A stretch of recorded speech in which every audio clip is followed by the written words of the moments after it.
Entonces, este video va a ser una introducción a los 10 mandamientos. Vamos a empezar, en primer lugar, del contexto de Éxodo capítulo 20. ¿Qué es Éxodo capítulo 20? Es un capítulo muy importante en la Biblia porque es un capítulo que nos da a saber los 10 mandamientos que recibió Moisés, ¿verdad? Las tablas que recibió con mandamientos escritos en esas dos tablas. Bueno, eso cuando sucedió, sucedió en Éxodo capítulo 20 y nos da la lista de esas 10 palabras, porque literalmente en el hebreo no dice 10 mandamientos, sino lo que dice es 10 palabras, ¿ok? 10 palabras. En el hebreo usa la palabra palabra, ¿ok? Entonces son las 10 palabras, ¿ok? Entonces nos da la lista de las 10 palabras. Esto sucede en Éxodo capítulo 20, cuando estaban donde en el monte Sinaí. Ahora, después, cuando lleguemos al libro de Deuteronomio, en el libro de Deuteronomio empieza con Moisés en, hablando su última homilía, para ponerlo de ese modo, su último discurso a los israelitas. Antes de que entren en la tierra prometida, ahí está Moisés en el libro de Deuteronomio explicando todas las cosas que ellos tienen que saber, recordándoles que tienen que amar al Señor sobre todas las cosas. Y en Deuteronomio capítulo 5 ese es otro capítulo que menciona estos 10 mandamientos que vamos a encontrar en Éxodo capítulo 20. ¿Ok? Pues tengan eso en mente. Hay dos partes nada más en el Antiguo Testamento que nombran esos 10 mandamientos que recibió Moisés en el monte Sinaí. Éxodo capítulo 20 y Deuteronomio capítulo 5. ¿Ok? Muy importante para lo que vamos a hablar el día de hoy. Y aquí está una imagen de San Agustín. Vamos a hablar de lo que dijo San Agustín sobre este tiempo. Recuerden, Moisés y los israelitas que acabaron de salir de Egipto están en donde están en el monte Sinaí. Y ahí va a bajar las tablas de la ley. Y los va a recibir ¿quién? Moisés. ¿Ok? Estamos ahora en esta parte de Éxodo capítulo 20. Aquí esto dice San Agustín. Dice, el periodo de 50 días también es alabado en las Escrituras. No solo en el Evangelio, porque el Espíritu Santo vino en el 50º día, sino incluso en el Antiguo Testamento. Entonces, ¿qué está diciendo San Agustín? Que en la Biblia encontramos este periodo de 50 días. Es importante no solamente para nosotros en el Nuevo Testamento, ¿verdad? Porque 50 días desde la pasión y resurrección de nuestro Señor Jesucristo, 50 días después, ¿qué sucede? Baja el Espíritu Santo en el día de Pentecostés. Entonces es importante ese periodo de 50 para nosotros. De hecho, Pentecostés viene de la palabra 50, ¿ok? 50 días después de la pasión y resurrección de nuestro Señor Jesucristo, 50 días después, baja el Espíritu Santo, desciende el Espíritu Santo. También en el Antiguo Testamento sucede algo am, similar. En el Antiguo Testamento encontramos también este periodo importante de 50 días. ¿Por qué? Aquí nos dice San Agustín, ¿por qué? Lo encontramos en el libro de Éxodo. Dice, 50 días son contados desde la celebración del sacrificio del Cordero Pascual. ¿Ok? Entonces, si se acuerdan el día que el Señor Dios sacó a los israelitas de esclavitud en Egipto, ¿qué mandó Dios a ellos que tenían que hacer? Tenían que tomar un cordero, sacrificar el cordero, tomar la sangre, ponerlo alrededor de la puerta y luego consumir el sacrificio. Y ese sacrificio representa el sacrificio de nuestro Señor Jesucristo. ¿Sí? Porque Él murió por nosotros, pero también resucitó. No se quedó muerto, sino resucitó. ¿Ok?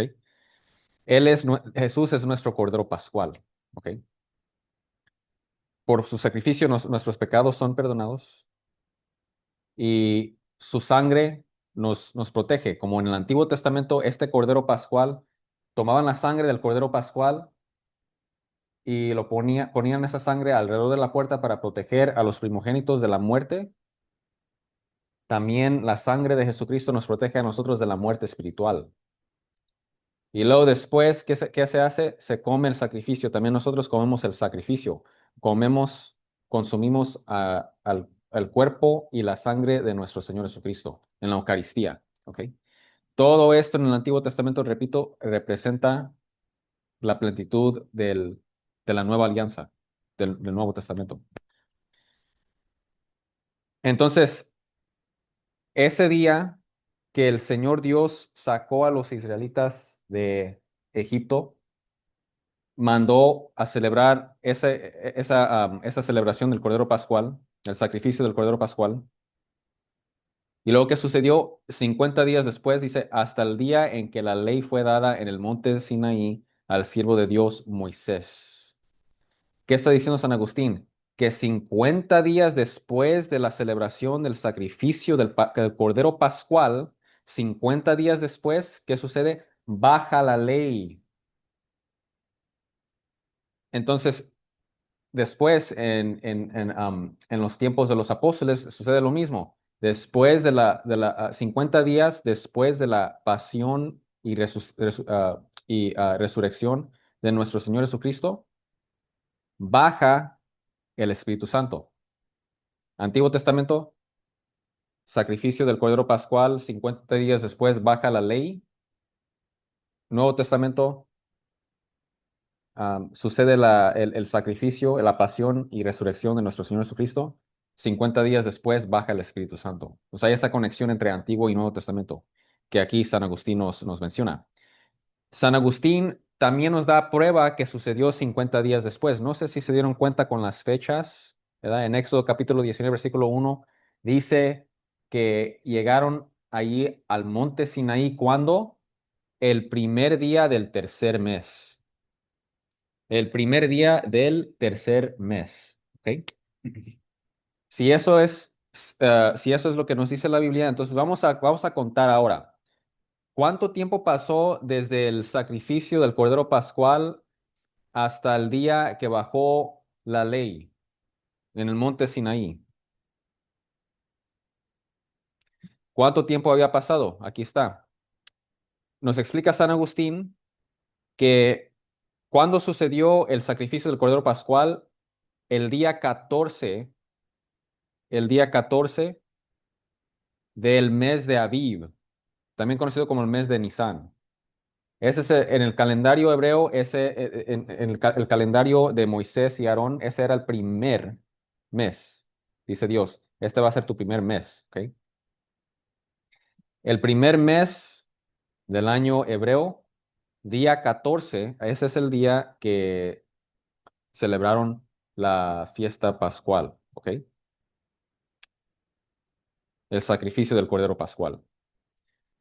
Ahora, acuérdense de esto, cada mes en el calendario hebreo, en el calendario de Moisés, de Aarón, cada mes tiene 30 días. Entonces hay 12 meses, pero cada mes tiene 30 días, exactamente 30 días. Entonces, si vamos a contar desde el día 14 hasta el día 30, el fin del mes, ¿cuántos días son?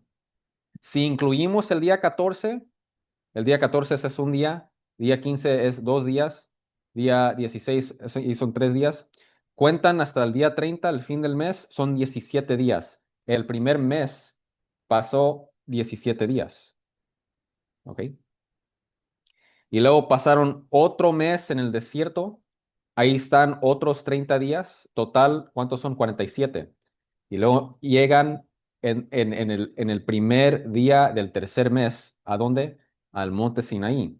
Y Dios les dice, ¿qué les dijo Dios? Dios les dijo, purifíquense porque en el tercer día voy a bajar. Entonces, 3 días después, si contamos desde el día 47, 3 días después es el día 50.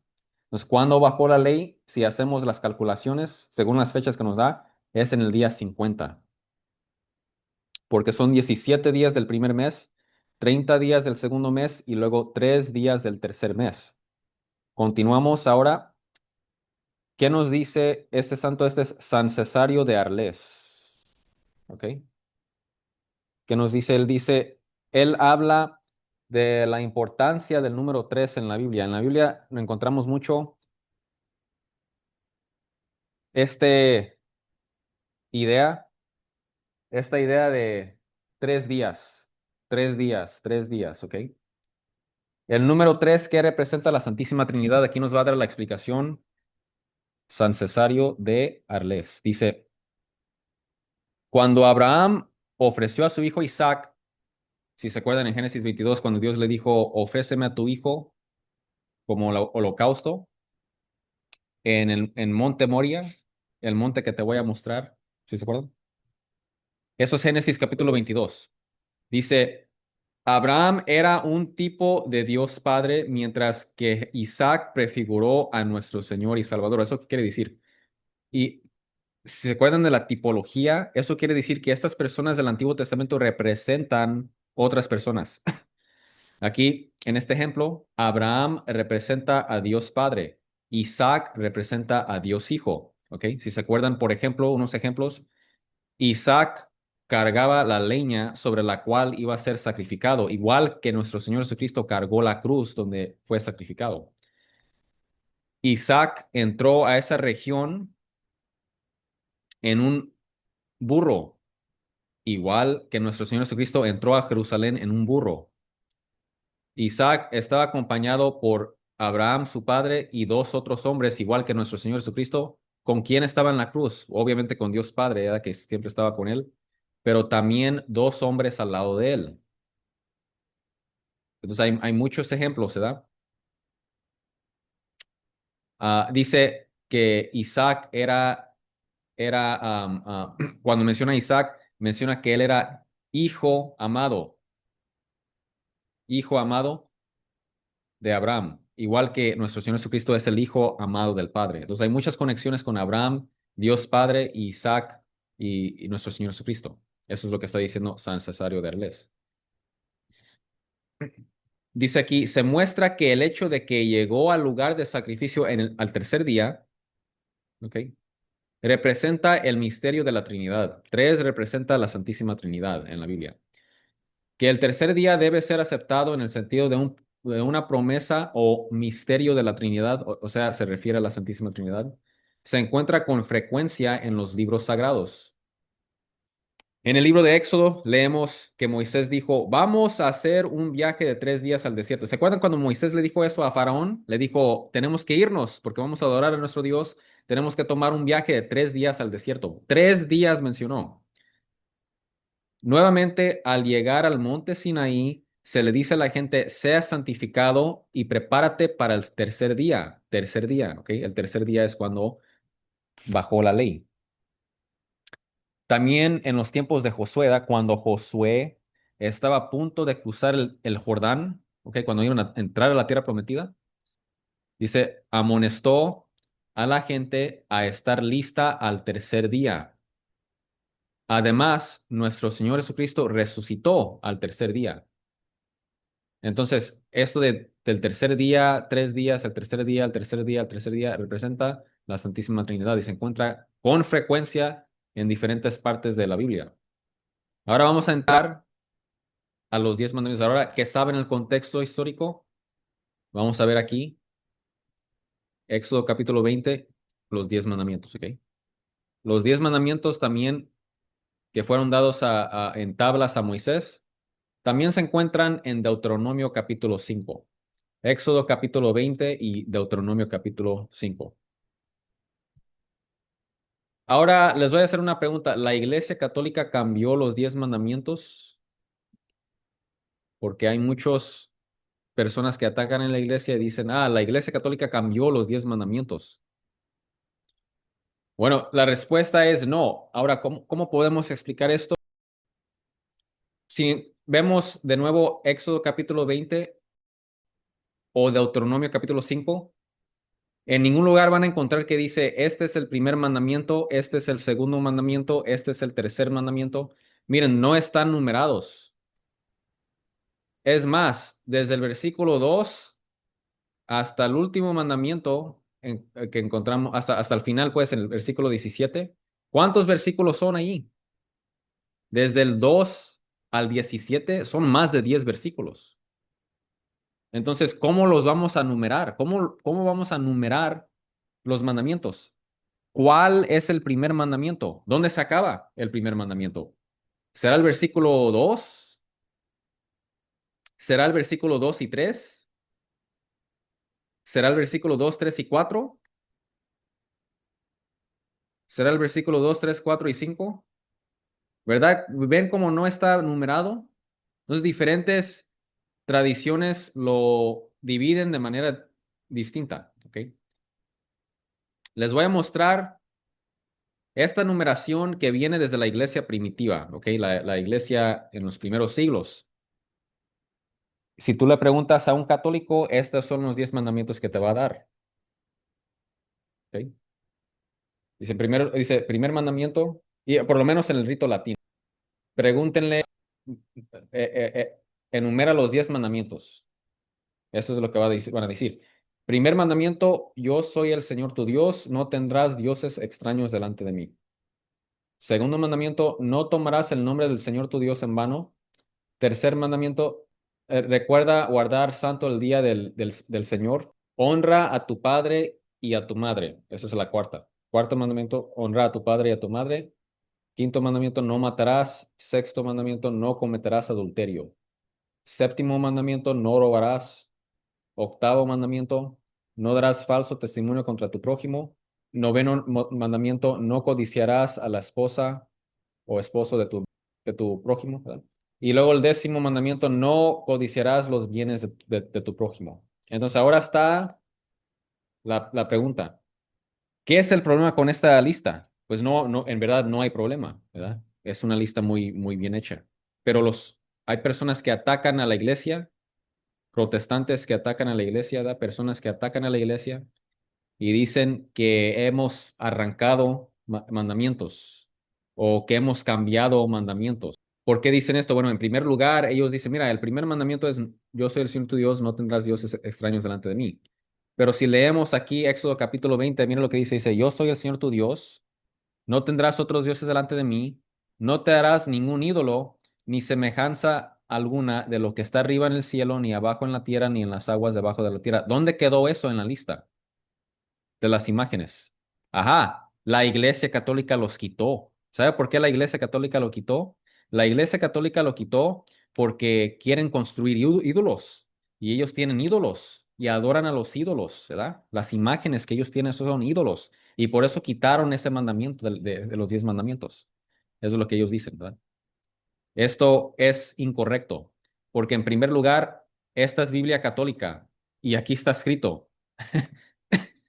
Nos abren su Biblia católica y vayan a Éxodo capítulo 20 y lo van a encontrar allí. Está allí presente. También está en el catecismo de la iglesia. ¿Ok? También está en el catecismo y aquí está la explicación. ¿Qué es la explicación entonces? La explicación se la voy a mostrar con el catecismo de la iglesia católica. Catecismo de la iglesia católica, tercera parte, segunda sección, capítulo 1, artículo 1. El primer mandamiento, aquí está. ¿Cuál es el primer mandamiento? Yo, el Señor, soy tu Dios, que te ha sacado del país de Egipto, de la casa de servidumbre. No habrá para ti otros dioses delante de mí. No te harás escultura ni imagen alguna, ni de lo que hay arriba en los cielos, ni de lo que hay abajo en la tierra, ni de lo que hay en las aguas debajo de la tierra. No te postrarás ante ellas, ni les darás culto. Ahí está el primer mandamiento. Está incluido eso de las imágenes. Entonces, no es que nosotros habíamos arrancado esto de la Biblia para poder construir imágenes, no.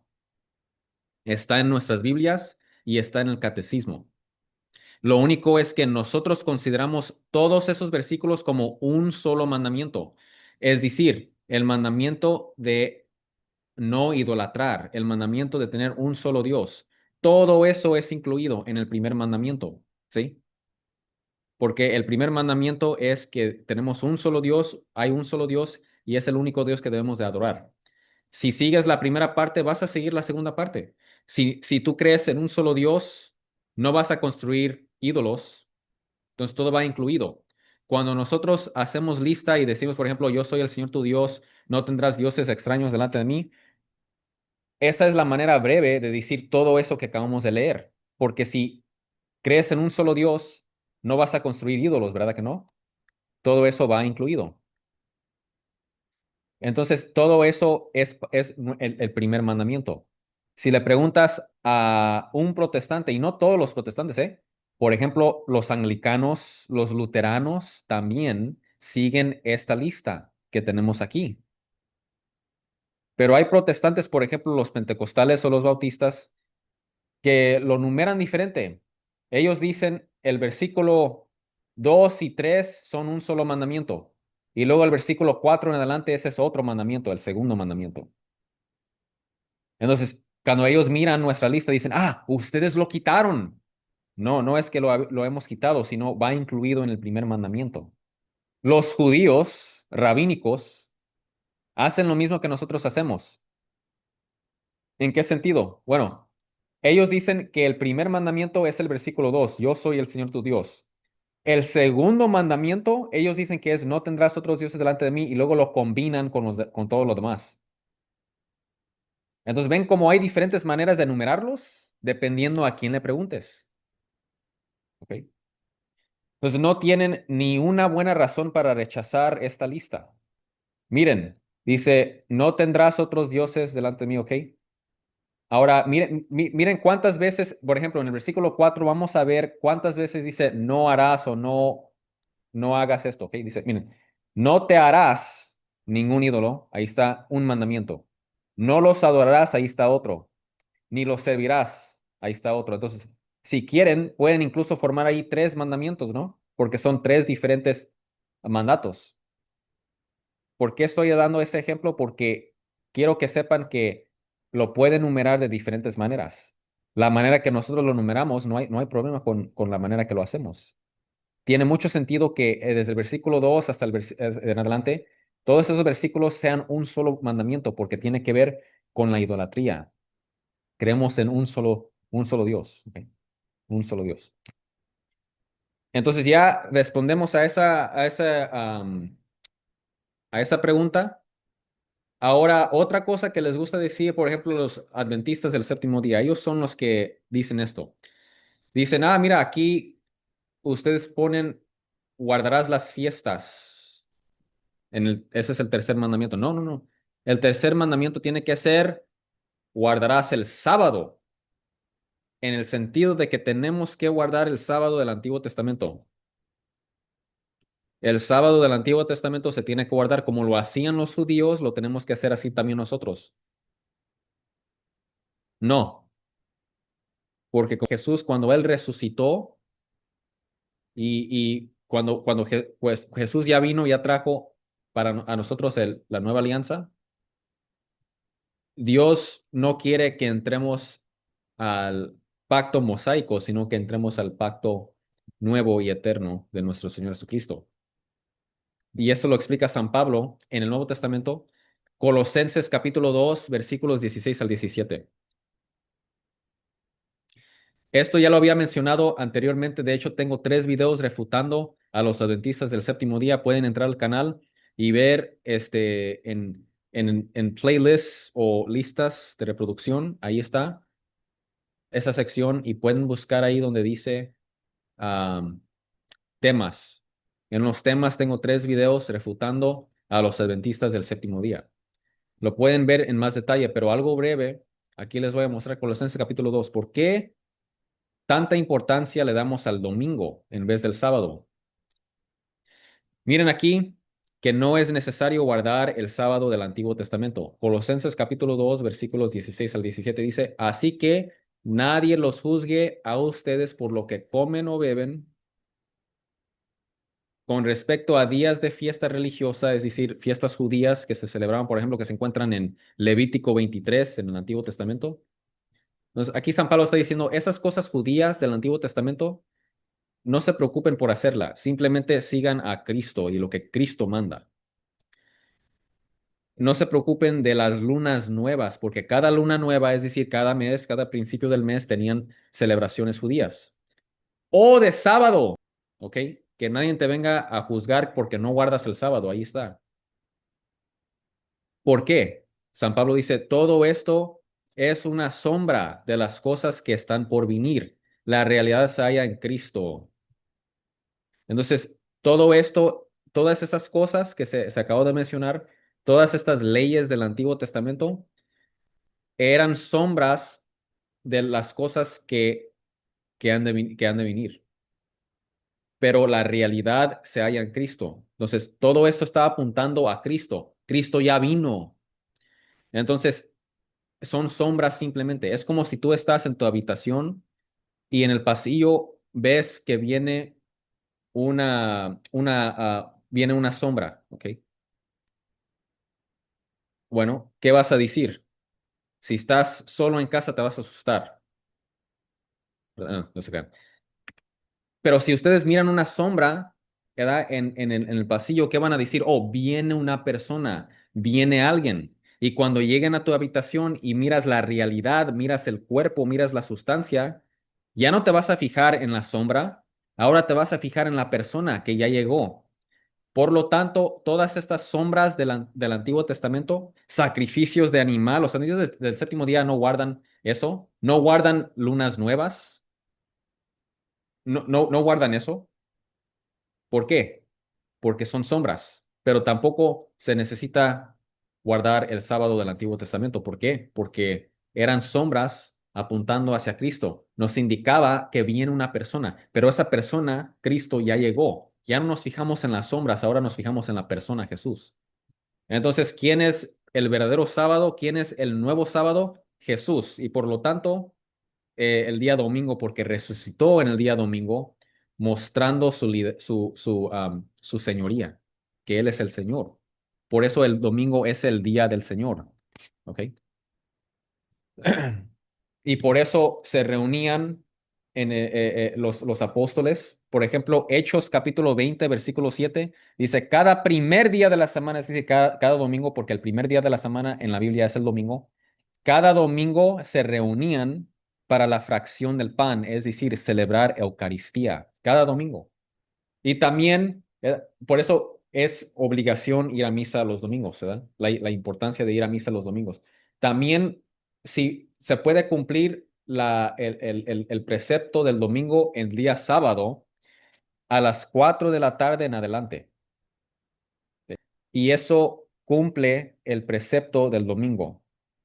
Pero sigue siendo ah, obligación del domingo. O sea, el énfasis sigue siendo en el domingo aún, pero se puede cumplir esa obligación de ir el día sábado. Si van sábado en la tarde a las 4, desde las 4 en adelante, cuenta para el domingo, ¿ok? Y así no pecan contra el Señor. Seguimos con esta introducción a los 10 mandamientos. La última cosa que ellos dicen, ustedes católicos toman el mandamiento de codiciar, no codiciarás, y lo dividen en dos. ¿Por qué hacen eso? La Biblia no lo hace. Mire, Éxodo capítulo 20, miren aquí, Éxodo capítulo 20, versículo 17, dice, no codiciarás la casa de tu prójimo, no codiciarás la mujer de tu prójimo, ni su siervo, ni su sierva, ni su buey, ni su asno, ni nada que sea de tu prójimo. Entonces noten que aquí es todo va incluido, ¿sí? La, am, este, los animales, los siervos, la esposa, la casa, o sea, es un solo mandamiento, no codiciarás y ya. ¿Por qué ustedes católicos lo dividen en dos? No codiciarás a la esposa o esposo de tu prójimo y luego la otra, no codiciarás los bienes de tu prójimo. ¿Por qué lo dividen en dos? La Biblia no lo hace. ¿Por qué lo hacen ustedes? ¿Ustedes tienen más autoridad que la Biblia? Bueno, en primer lugar, la Biblia sí lo hace. ¿Ok? Deuteronomio capítulo 5 versículo 21. Deuteronomio capítulo 5 versículo 21. Ahora, recuerden que en la Biblia hay dos capítulos del Antiguo Testamento que nos da a saber estos 10 mandamientos los 10 mandamientos que bajaron en tablas a Moisés, ¿ok? En el capítulo 20 está escrito así y eso es lo que ellos dicen. Dicen, mira, ustedes lo dividen, no codiciarás a la esposa, ese es el noveno mandamiento para ustedes, y luego el décimo es los bienes, pero es un solo mandamiento, no codiciarás, ese es el décimo mandamiento, dicen ellos, no son dos, pero esto nos dice Deuteronomio 5:21. Deuteronomio 5:21 dice, No codicies la esposa de tu prójimo. Entonces ahí separa a la esposa. Y luego menciona todo lo demás, los bienes. Dice, ni desees su casa, ni su tierra, ni su esclavo, ni su esclava, ni su buey, ni su asno, ni nada que le pertenezca. O sea, todos los trabajadores, todas los animales, toda la casa, todo lo que le puedes quitar que no sea su esposa, ¿ok? Eso es aquí distinto, viene después. Por eso este para nosotros es el noveno y este es el décimo. ¿Por qué? Porque el noveno mandamiento es un subconjunto de adulterio.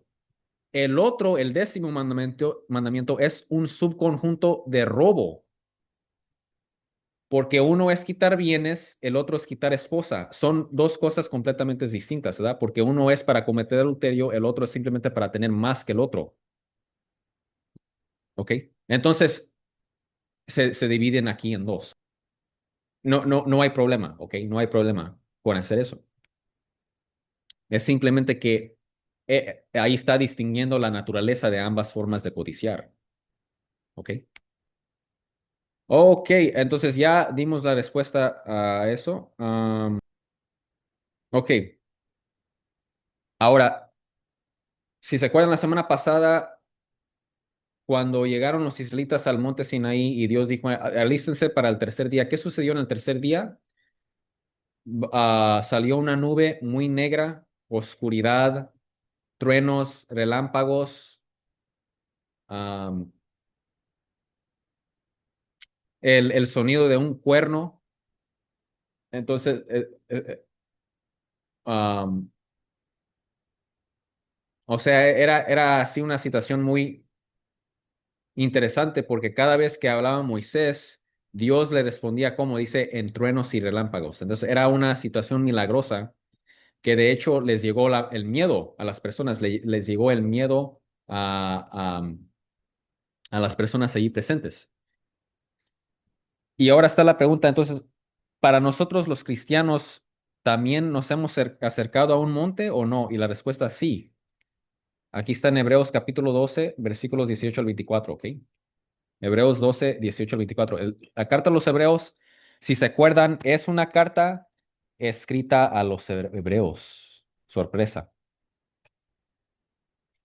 Por eso se llama la carta a los Hebreos. Y la razón que fue escrita era porque los hebreos en ese tiempo, los hebreos que se habían convertido al cristianismo, los hebreos descendientes de Abraham, Isaac, Jacob, que aceptaron a Jesucristo como el Mesías, estaban experimentando mucha persecución de su propio pueblo. Los judíos los trataban muy mal. También los, ah, los gentiles. Y pues era muy fácil sentirse solo, ¿verdad? Porque imagínense si por su religión los rechaza su familia, ya no tienen familia, ¿verdad? Y aparte están experimentando tanta persecución y tanto sufrimiento porque los estaban matando incluso, ¿ok? Esto, debido a esto, surgió una tentación entre ellos de regresar al judaísmo y dejar el cristianismo, es decir, dejar a Cristo. Es mucho para mí, voy a dejar a Cristo. ¿Ok? Existía esa tentación. Entonces el propósito de la carta a los hebreos era para convencerles a que se queden, que no hay punto de regresar al Antiguo Testamento, porque el Antiguo Testamento nos apunta al Nuevo Testamento. El Antiguo Testamento te dice, sigue el Nuevo Testamento. Entonces tienes que quedarte ahí en el Nuevo Testamento, hermanos.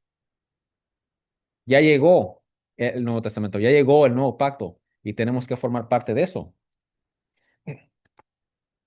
¿Ok? Entonces, este libro está lleno de referencias al Antiguo Testamento y está mostrando cómo Jesús es el Dios del Antiguo Testamento. Jesús es la persona del cual hablaba el Antiguo Testamento. Entonces, tienen que quedarse con Cristo. No deben de rechazarlo. ¿Ok?